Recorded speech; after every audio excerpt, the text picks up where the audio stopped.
मराठा आरक्षण मसुद्यामुळे ओबीसींवर कुठेही अन्याय होणार नाही असं आश्वासन मंत्री उदय सामंत यांनी दिले। आमदार संजय गायकवाडांचं भुजबळांसंदर्भातील वक्तव्य हे त्यांचं वैयक्तिक वक्तव्य आहे, ती पक्षाची भूमिका नसल्याचंही उदय सामंत यांनी स्पष्ट केलंय। ते बीडमध्ये बोलत होते। एक मराठा लाख मराठा ऐवजी आता एक कुणबी लाख कुणबी म्हणावं लागेल असं आवाहन छगन भुजबळ यांनी येवल्यात केलंय। 4 आयोग आणि सुप्रीम कोर्टानं सांगूनही ओबीसीतूनच मराठा समाजाला आरक्षण देण्याची मागणी केली जात असल्याकडे त्यांनी लक्ष वेधलंय। तर मनोज जरांगेंना पूर्वीपासूनच उपोषण करायची सवय असल्याचा टोलाही त्यांनी लगावला। छगन भुजबळ यांना लाथ मारून मंत्रिमंडळातून हाकलून द्या असं वक्तव्य आमदार संजय गायकवाड यांनी केलं होतं। त्याचे पडसाद धाराशिवमध्ये उमटले आहेत। ओबीसी समाजानं जिल्हाधिकारी कार्यालयासमोर संजय गायकवाडांच्या फोटोला जोडे मारत निषेध व्यक्त केला। पंढरपुरात ओबीसी समाजानं शिंदे गटाचे आमदार संजय गायकवाड यांच्या विरोधात आंदोलन केले। यावेळी घोषणाबाजी करत गायकवाडांच्या प्रतिकात्मक पुतळ्याचं दहन केलं। त्यांनी भुजबळांबाबत केलेल्या आक्षेपार्ह वक्तव्याच्या निषेधार्थ हे आंदोलन झालं। नाशिकच्या नांदगावमध्ये ओबीसी समाजानं शिंदे गटाचे आमदार संजय गायकवाड यांच्या विरोधात जोडे मारो आंदोलन केले। भुजबळांबाबत गायकवाडांच्या आक्षेपार्ह वक्तव्याच्या निषेधार्थ हे आंदोलन झालं। गायकवाडांवर तातडीनं गुन्हा दाखल करा, अन्यथा ओबीसी समाज रस्त्यावर उतरून तीव्र आंदोलन करेल असा इशारा देण्यात आला। भुजबळ भाजपचा चेहरा बनणार अशा चर्चेवर संजय राऊतांनी टीका केली। भ्रष्टाचार हाच भाजपचा चेहरा आहे असा टोला संजय राऊत यांनी लगावलाय। तर सध्या दमानिया सुप्रियाताईंच्या संपर्कात असल्यामुळे असं बोलत असतील असा टोला उपमुख्यमंत्री फडणवीस यांनी लगावलाय। संभाजीराजे छत्रपती यांचे आजचे सकाळचे सगळेच कार्यक्रम रद्द करण्यात आले। संभाजीराजेंनी स्वतः ट्विट करत ही माहिती दिली आहे। त्यांचा फोन बंद आहे। नियोजित दौरा तसंच विकास कामं उद्घाटनाचा कार्यक्रम अचानक रद्द करण्यात आल्यानं नव्या चर्चांना उधाण आलंय। संभाजीराजे छत्रपती कोल्हापुरातूनच लोकसभेची निवडणूक लढणार हे आता जवळजवळ निश्चित झाल्यातच जमाय। त्यामुळेच नाशिक की कोल्हापूर या चर्चेला पूर्णविराम मिळालाय। स्वतःच्या स्वराज्य पक्षातूनच निवडणूक लढण्यावर संभाजीराजे ठाम आहेत, त्यामुळे मवियाची कोंडी झालेली आहे। विदर्भात मवियाच्या जागा वाटपाचा फॉर्म्युला ठरलाय अशी माहिती सूत्रांकडून मिळाली। विदर्भातील 10 पैकी 6 जागांवर काँग्रेस लढण्याची शक्यता आहे। ठाकरे गटाला 2 तर राष्ट्रवादीला 1 जागा मिळू शकते। प्रकाश आंबेडकर मवियात आल्यास 1 जागा वंचित बहुजन आघाडीला सोडली जाईल। आपण काँग्रेसमध्ये आहोत, मात्र उद्या काय होईल हे सांगता येत नाही असं काँग्रेस नेते बाबा सिद्दीकी यांनी म्हटलेलं आहे। बाबा सिद्दीकी आणि त्यांचे पुत्र झिशान सिद्दीकी काँग्रेसला सोडचिठ्ठी देऊन अजित पवार गटात जाणार अशा चर्चांना उधाण आलेलं आहे आणि त्यावर बाबा सिद्दीकींनी स्पष्टीकरण दिलंय। मवियाच्या बैठकीत पहिल्यांदा सहभागी झालेल्या प्रकाश आंबेडकर यांनी बैठकीनंतर लगेचच बॉम्ब टाकला। आपण महाविकास आघाडीसोबत नाही, केवळ राष्ट्रवादी आणि शिवसेनेसोबत असल्याचं आंबेडकर म्हणाले। काँग्रेससोबत आपली अजून चर्चा सुरू असल्याचं त्यांनी सांगितलंय। तर मवियाची इंडिया आघाडी होऊ देणार नाही असं सांगायलाही ते विसरले नाहीत। मवियाच्या बैठकीनंतर प्रकाश आंबेडकर यांनी धक्कादायक वक्तव्य केलंय। इंडिया आघाडी शिल्लक राहिली नाही असं सर्व मविया नेत्यांसमोर आंबेडकर यांनी सांगितलंय। त्यामुळे सर्वांच्याच भुवया उंचावल्या। तर इंडिया आघाडीत जागांवरून मतभेद आहेत, मात्र इंडिया आघाडी अजूनही कायम असल्याचं प्रत्युत्तर संजय राऊत यांनी दिलं। घराणेशाहीवरून उद्धव ठाकरे यांनी मोदींना सवाल विचारत तटकरेंवर हल्लाबोल केलाय। भाजपला तटकरेंची घराणेशाही कशी चालते, तुमची पालखी वाहतायत म्हणून गद्दारांची पिलावळ तुम्हाला चालते का असा सवाल उद्धव ठाकरेंनी विचारलाय। तर तटकरेंनीही ठाकरेंना उत्तर देताना आता उद्धव यांना प्रत्येक मतदारसंघात सभा घ्याव्या लागतायत असा टोला लगावला। उद्धव ठाकरेंनी कोकण दौऱ्यात सलग दुसऱ्या दिवशी भाजपवर हल्लाबोल केला। भाजपनं 400 पारचा नारा दिलाय, मात्र हे कसे 400 पार जात आहेत तेच बघतो असं खुलं आव्हान त्यांनी भाजपला दिलं। पक्ष चोरला, नाव चोरलं, आता ईडी लावतायत असा आरोप त्यांनी केला। रायगड जिल्ह्याच्या दौऱ्यावर असलेल्या उद्धव ठाकरे यांनी शिंदे गटाच्या भरत गोगावलेंचा चांगलाच समाचार घेतलाय। स्वप्नातल्या पालकमंत्र्यांची जॅकेट जुळणी झाली तरी मंत्रीपद मिळेना असा टोला त्यांनी गोगावलेंना लगावला। तर मंत्रीपद नसलं तरी मतदारसंघातील विकास कामं थांबलेली नाहीयेत असा पलटवार यावर गोगावलेंनी केला। उद्धव ठाकरे यांच्या कोकण दौऱ्यावरून अजित पवार गटाचे प्रदेशाध्यक्ष सुनील तटकरे यांनी टीकास्त्र सोडलंय। बाळासाहेबांच्या एका सभेला लाखोंची गर्दी व्हायची हा त्यांचा करिश्मा होता। आता उद्धव ठाकरेंना प्रत्येक विधानसभा मतदारसंघात सभा घ्याव्या लागतात। निवडणुकीपूर्वी त्यांनी सभा घेणं ही आमच्या कामाची पोचपावती असल्याचं तटकरे म्हणाले। म्हसळ्याच्या उद्धव ठाकरेंच्या सभेत मुस्लिम बांधवांची उपस्थिती लक्षणीय होती। या सभेत मुस्लिमांनी उद्धव ठाकरेंना मराठीतील कुराण भेट दिलाय।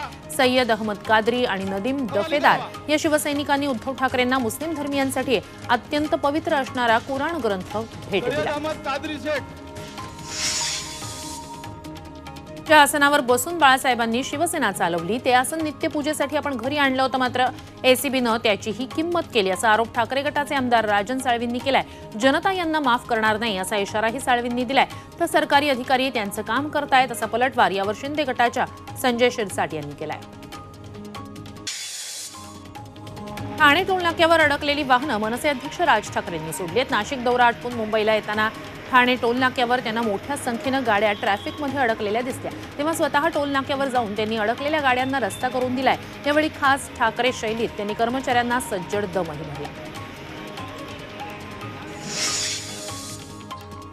यवतमाळ शासकीय वैद्यकीय रुग्णालयाला जिल्हाधिकारी डॉक्टर पंकज यांनी अचानक भेट देत पाहणी केली आहे। या रुग्णालयातील अस्वच्छता आणि असुविधांबाबत नागरिकांच्या अनेक तक्रारी आहेत। यावर जिल्हाधिकाऱ्यांनी रुग्णालय प्रशासनाला सूचना केल्या, तर जिल्हाधिकाऱ्यांच्या अचानक भेटीमुळे रुग्णालय प्रशासनाची तारंबळ उडाली।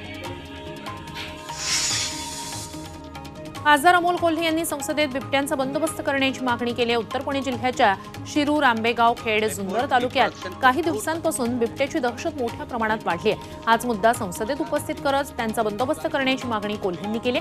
तसंच रेड झोनचा मुद्दाही त्यांनी संसदेत उपस्थित केला।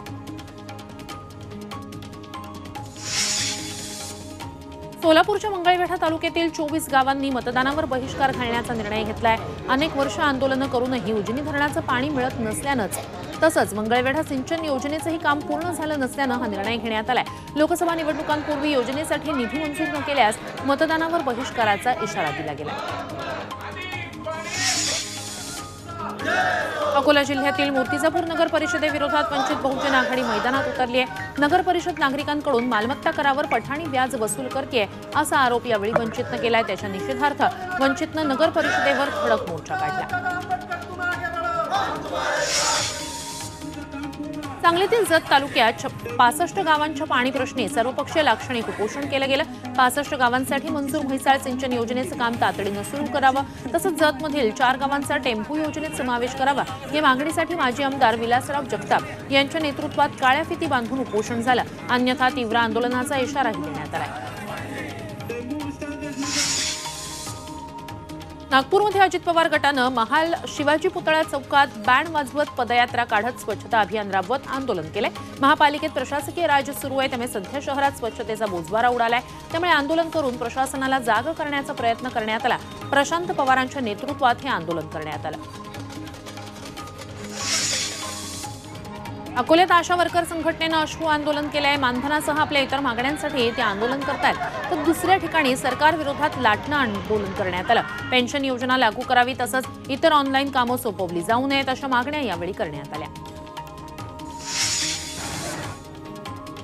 छत्रपती संभाजीनगर जिल्हाधिकारी कार्यालयासमोर आशा वर्कर्स आणि आरोग्य कर्मचारी युनियनकडून थाळीनाद आंदोलन करण्यात आलं। यावेळी केंद्र आणि राज्य सरकार विरोधात जोरदार घोषणाबाजी करत आशा सेविकांनी ठिय्या आंदोलन केलं। हिंगोली जिल्हा युवक काँग्रेसनं पीक विमा मागणीसाठी नांदेड नाक्यावर रास्ता रोको केला। यावेळी आंदोलकांनी जोरदार घोषणाबाजी केली। शेतकऱ्यांना पीक विमा न मिळाल्यास चक्काजाम आंदोलनाचा इशारा देण्यात आलाय। नवा हिट अँड रन कायदा मागे घ्या, अन्यथा दिल्लीत चक्काजाम करू असा इशारा पुण्यात आयोजित चालक मालक संघटनेच्या राज्यव्यापी एल्गार मेळाव्यात देण्यात आला। नव्या कायद्यात अपघात करणाऱ्या चालकांना 10 वर्षांची शिक्षा आणि 7 लाखांच्या दंडाची तरतूद आहे। मुंबईतील कोस्टल रोडचं उद्घाटन पंतप्रधान मोदींच्या हस्ते होणार आहे। येत्या 19 फेब्रुवारीला पहिल्या टप्प्याचं उद्घाटन होणार आहे। वरळी ते मरीन ड्राईव्ह हा 10 किलोमीटरचा पहिला टप्पा सुरू होणार आहे। त्यानंतर 15 मे पर्यंत दोन्ही टप्पे सुरू होणार अशी माहिती महानगरपालिका आयुक्त चहल यांनी दिली आहे। PMLA म्हणजेच मनी लॉन्ड्रिंग चौकशीबाबत महत्त्वाचा निर्णय दिल्ली हायकोर्टानं दिलाय। मनी लॉन्ड्रिंगची चौकशी वर्षभर चालली आणि त्यात आरोपपत्र दाखल करण्यात आलं नाही तर जप्त केलेली मालमत्ता परत करावी लागेल असा मोठा निर्णय दिल्ली हायकोर्टानं दिलाय। 2020 मधील मनी लॉन्ड्रिंग प्रकरणी सुनावणी करताना त्यांनी ईडीला हे निर्देश दिले। नांदेड शहर सेफ सिटी प्रकल्पासाठी 100 कोटींची घोषणा करण्यात आली होती. मात्र 5 महिन्यांनंतरही निधी उपलब्ध झाला नाहीये. तर केवळ नांदेडचा प्रकल्प असल्यानं राज्य सरकार निधी देत नाही असा आरोप माजी महापौर पावडे यांनी केलाय. तसंच हा निधी तात्काळ देण्याची मागणी केली आहे. देशात मतदान प्रक्रियेतून ईव्हीएम हटवण्याच्या मागणीसाठी नाशिकच्या मनमाडमध्ये राष्ट्रीय संयुक्त मोर्चानं धरणं आंदोलन केलं. यावेळी ईव्हीएम विरोधात घोषणाबाजी करत सह्यांची मोहीम राबवण्यात आली. त्याला नागरिकांचाही उत्स्फूर्त प्रतिसाद लाभला. राष्ट्रवादीच्या शरद पवार गटानं पालघरमध्ये तहसील कार्यालयाबाहेर घंटानाद आंदोलन केलं. यावेळी विविध मुद्द्यांवरून सरकारविरोधात घोषणाबाजी करण्यात आली. तसंच तहसीलदारांना निवेदनही देण्यात आलं. ज्ञानवापीच्या तळघरात पूजा सुरूच राहणार असा निर्णय अलाहाबाद हायकोर्टानं दिलाय. ज्ञानवापी मशिदीच्या तळघरात होणाऱ्या पूजेविरोधात मशीद कमिटीनं हायकोर्टात दाद मागितली होती. त्यावर कोर्टानं मुस्लिम पक्षाची मागणी फेटाळून लावत हा निर्णय दिला. या प्रकरणी पुढील सुनावणी 6 फेब्रुवारीला होणार आहे. ज्ञानवापी हिंदूंच्या ताब्यात द्या, नाहीतर आमच्या पद्धतीनं आम्ही ताबा घेऊ असा सूचक इशारा संतांनी दिलाय. वाराणसी 150हून अधिक संतांची बैठक झाली आहे. त्यात प्रशासनाला हा इशारा देण्यात आला. बाहेरून लोकांना बोलावून ज्ञानवापीत नमाज पठण केलं जात आहे असा आरोपही यावेळी संतांनी केला.